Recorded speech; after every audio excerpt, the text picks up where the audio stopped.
Նիկոլ Փաշինյանը ունի ներքին չարության մի հսկայական ծավալ։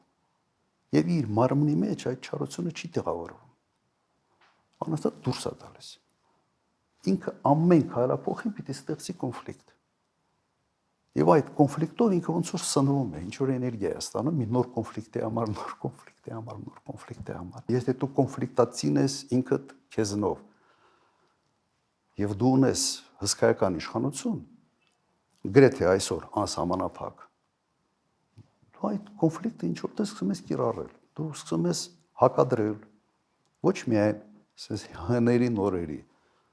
Արարատը Արագացին, Էջմիածինը Հովանավանքին, Կատողիկոսին կարգալուց արած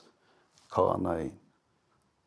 Միացյալ Նահանգների Ռուսաստանին։ Եթե ինքն ալինելու, այսպես ալինելու, մենք ներքին համերաշխություն, ներքին կայունություն երբեք չենք ունենալու։